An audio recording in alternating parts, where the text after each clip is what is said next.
ब्रह्मा, विष्णु और रुद्र तीनों ही कारणात्मा है। वे क्रमशः चराचर जगत की सृष्टि, पालन और संहार के हेतु हैं।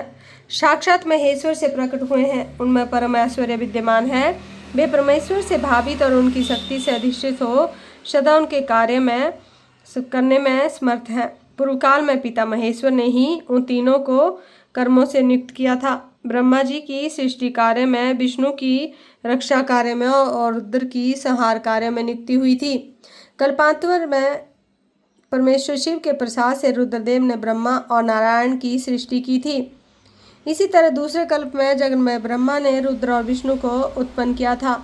फिर कल्पांतर में भगवान विष्णु ने भी रुद्र और ब्रह्मा की सृष्टि की थी। इस तरह पुनः ब्रह्मा ने नारायण की और रुद्रदेव ने ब्रह्मा की सृष्टि की। इस प्रकार विभिन्न कल्पों में ब्रह्मा, विष्णु और महेश्वर परस्पर उत्पन्न होते और एक दूसरे का हित चाहते हैं। उन कल्पों को वृत्तांत को लेकर महर्षिगण रुद्र के प्रभाव का वर्णन किया करते हैं। प्रत्येक कल्प में भगवान रुद्र के आविर्भाव का जो कारण है उसे बता रहा हूँ। उनके प्रादुर्भाव से ब्रह्मा जी की सृष्टि का प्रवाह अविच्छिन्न रूप से चलता आ रहा है।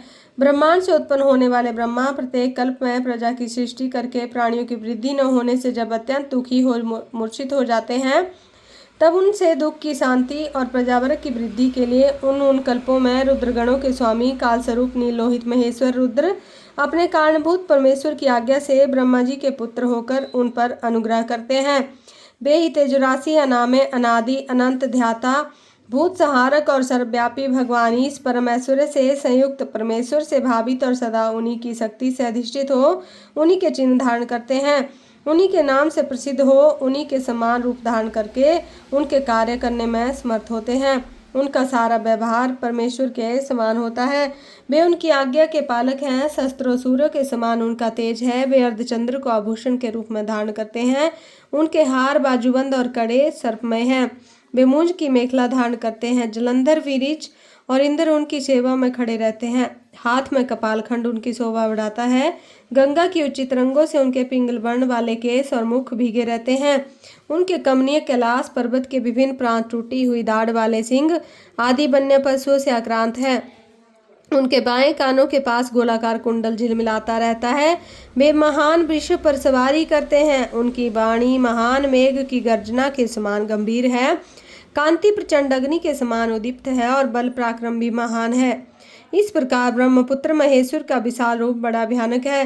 वे ब्रह्मा जी को विज्ञान देकर सृष्टि कार्य में उनकी सहायता करते हैं। अतः रुद्र के कृपा प्रसाद से प्रत्येक कल्प में प्रजापति की प्रजा सृष्टि प्रवाह रूप से नित्य बनी रहती है। एक समय ब्रह्मा जी ने नीलोहित भगवान रुद्र से सृष्टि करने की प्रार्थना की। तब भगवान रुद्र ने मानसिक संकल्प के कारण बहुत से पुरुषों की रचना की। वे सब के सब उनके समान ही थे। सबने जटाजूट धारण कर रखे थे। सभी निर्भय, नीलकंठ और त्रिनेत्र थे। जरा और मृत्यु उनके पास नहीं पहुंचने पाती थी। चमकीले शूल उनके श्रेष्ठ आयुध थे। उन रुद्रगणों ने संपूर्ण 14 भवनों की आच्छादित कर दिया था। उन विविध रुद्रों को देखकर पितामह ने रुद्रदेव से कहा, देव देवेश्वर, आपको नमस्कार है। आप ऐसी प्रजाओं की सृष्टि न कीजिए, आपका कल्याण हो। अब दूसरी प्रजाओं की सृष्टि कीजिए जो मरण धर्म वाली हो। ब्रह्मा जी के ऐसा कहने पर परमेश्वर रुद्र ने उन पर हंसते हुए कहा, मेरी सृष्टि वैसी नहीं होगी। अशुभ प्रजाओं की सृष्टि तुम ही करो। ब्रह्मा जी से ऐसा कहकर संपूर्ण भूतों के स्वामी भगवान रुद्र उन रुद्रगणों के साथ प्रजा की सृष्टि के लिए जो कार्य था उससे निवृत्त हो गए। बोले भोलानाथ की जय, पार्वती मैया जी की जय हो।